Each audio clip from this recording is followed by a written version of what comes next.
So thank you once again. Central Melbourne, in my view, does a terrific job in terms of supporting DIK.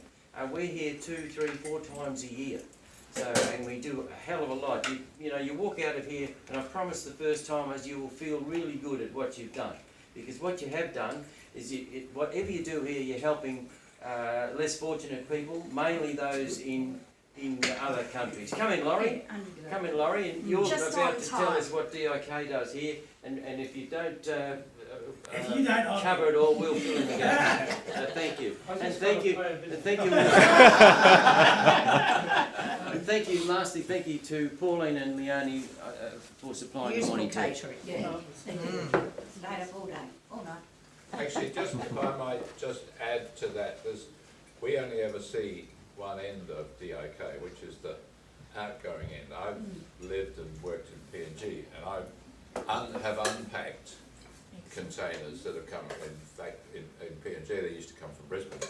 And it's just a phenomenal sensation of being able to unload a trailer of school desks, for example, and put them on the back of a truck and send them off to a school where you know that up until now, year 12 kids have been doing their exams on their knees, literally on their knees in the dirt. So although some of this stuff, you know, you think, God, that's scruffy, compared with nothing at all, it's absolutely wonderful. So, I mean, DIK to me is one of Rotary's great projects because it saves waste, and it just gives to people who've got so much less than us something that, and it gives them hope and a really good feeling that other people are concerned about their welfare. So I think it's a super project. Yeah, well said,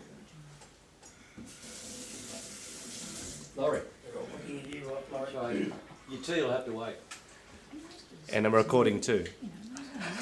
Well, I better be careful what I say in that case. I'm the DIK coordinator, more commonly known as the dickhead. And he's watching what he's saying. Probably not far from the truth. A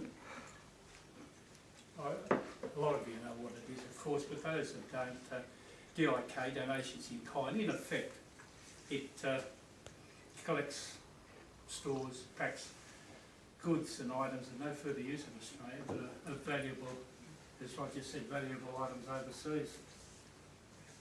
It started off in 1988, a chap named Fred Wright, Rotary Club of West Footscray, who had a trip to the Solomons, saw what was needed there and looked at the waste there was here.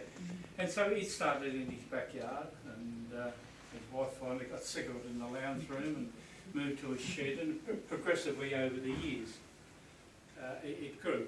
It got to such a size, unfortunately, in the end that it was too big for the club, and it is now a district project.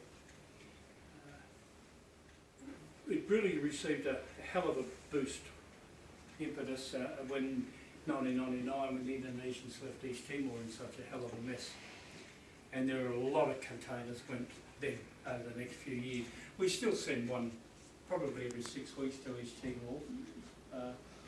It's difficult at times because we don't have, the only funds we get are what are provided by other Rotary clubs.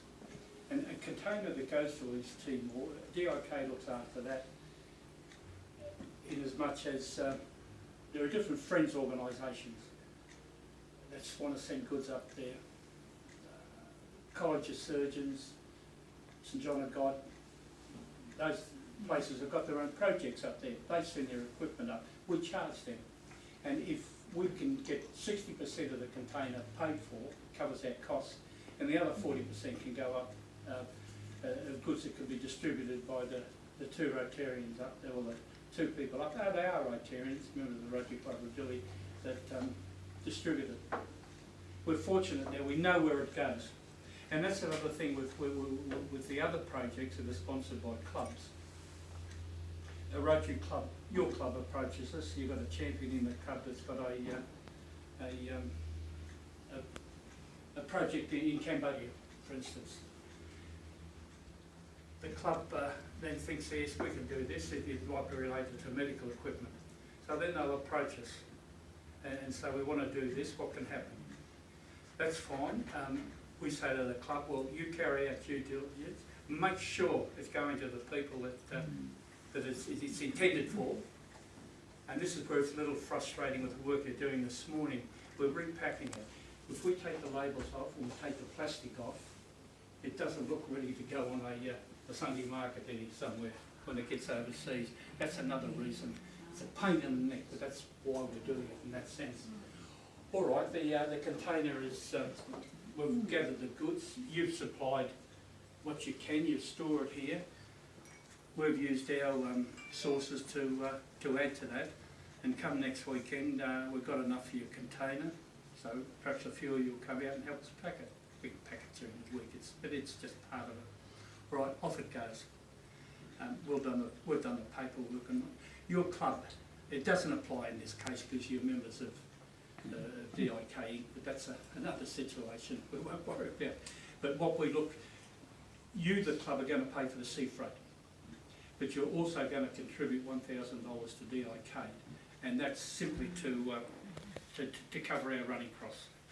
The horrible figure for the rent, for the fuel for the forklift, running the trucks, the van, the registration, that sort of thing. Last year we did about, I forget what it is, 40. It sounds good. They measure containers shipped in 20-foot modules. So we did about I forget what it was now, 84 containers. But in effect, we do, most of ours are 40 foot. And so we did around about 42, 43, 44. And we'll do a little bit better this coming year. It's nearly one a week, isn't it? It's not far off one a week. We're going to look to do, we're certainly going to do 5. I hope we can do 6 between now and the middle of December. If we do the paperwork, we do the documentation, and that's becoming increasingly frustrating. Go back a few years, it was fine. Countries were a little bit more relaxed. You send a cow, I mentioned Cambodia, they want the officials there want to know not only how many cartons, but they want to know how many items inside each carton. And it's becoming almost farcical. And the import duties now, we've just got to be extremely careful.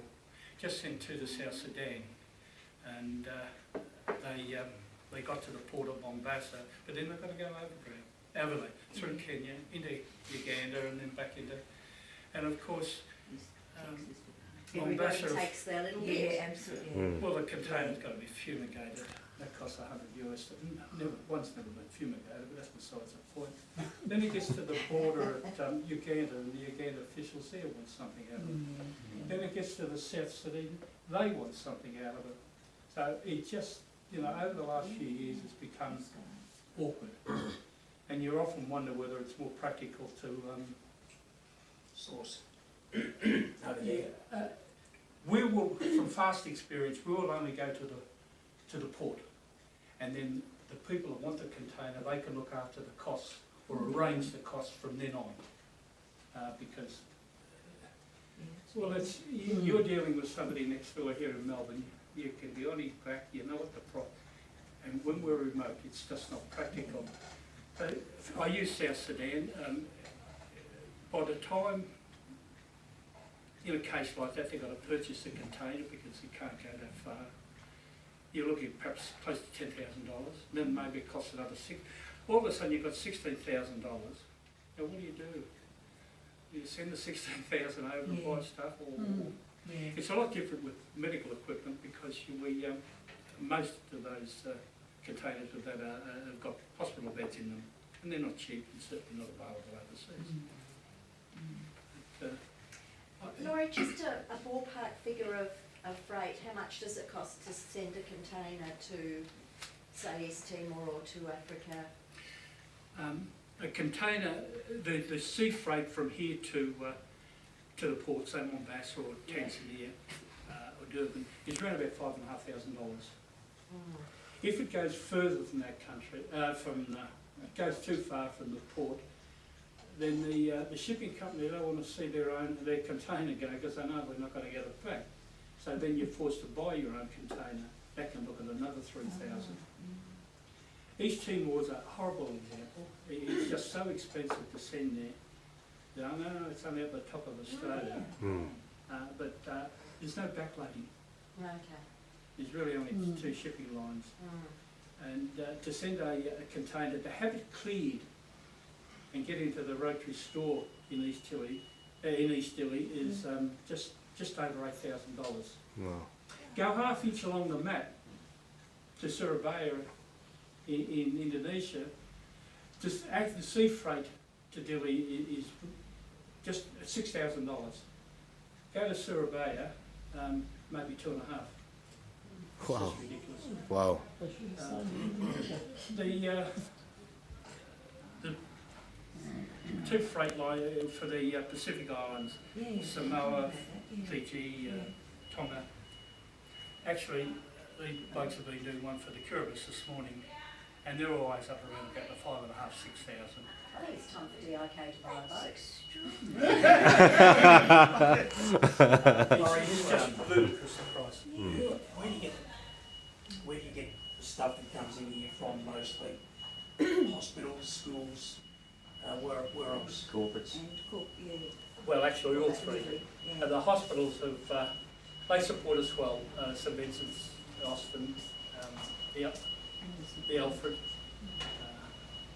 You right, Frank? You got 2 or 3 blokes to help you? Couple of ladies here picking up the Oh, chairs. bugger 'em, let them go. We're not fussy. Well, we got a job for him after that. No, they're going to grab 70 odd chairs. Put aside. These are, I'm sorry, I'll get distracted. The chairs they're going to take, we're working with Rotary Club of Flemington. There were 1,000 chairs At Moonee Valley. at Moonee Valley that they wanted out. Yeah. Oh. They wanted them out for Croxstone. Who didn't read There's their nothing- district newsletter? There's It nothing was wrong the with story chairs. was in it. They're first class chairs. It was, I read it. Fast. You and I read it, Frank. We built up a good Nothing better to reputation. do. We've got a lot of their consumables. It's becoming a little bit more difficult now with some countries. The expiry date has come into it. We don't have any medicines or drugs or anything like that at all. But even bandages have got a use-by date on them, which is not helpful. But we get great support from them. The schools, particularly the non-government schools, they always keep us in decent chairs. We just picked up 200 desks, 200 chairs. Well, God, we got half from Lowther Hall in Essendon. There's another 100 at Sacred Heart College in Croydon.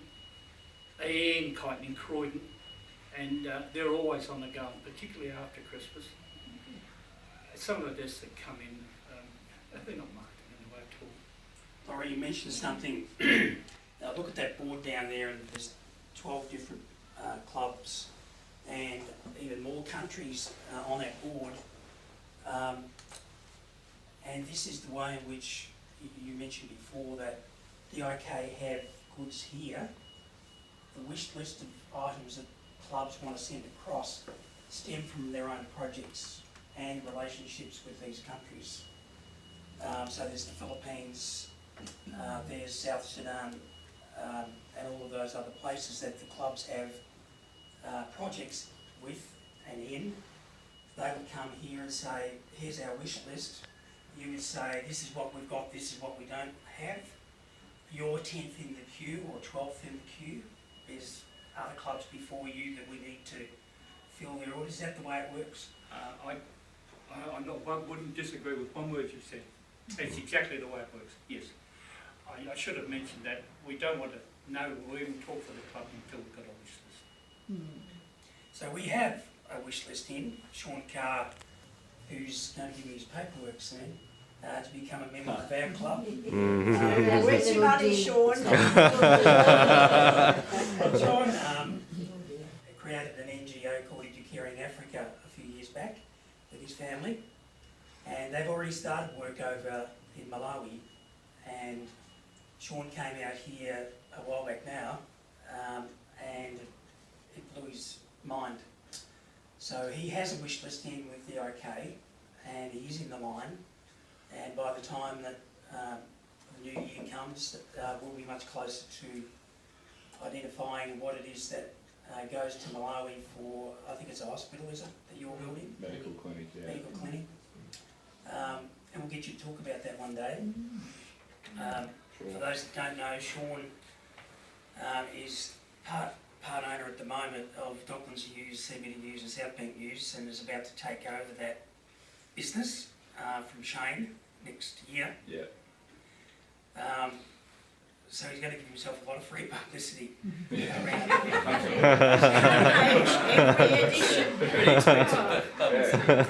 And then we have Arik. I met him last week at Docklands evening meeting at the Warshed. Maggie Went, another Rotarian, said go and talk to Neville because he's from a village in South Sudan, now lives here. But his story is typical of people that come from that war-torn place.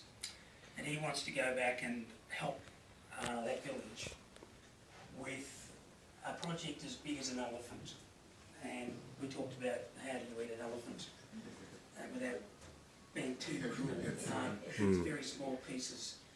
So Sean and Eric have been talking, and because Sean has already had the experience of how to get started.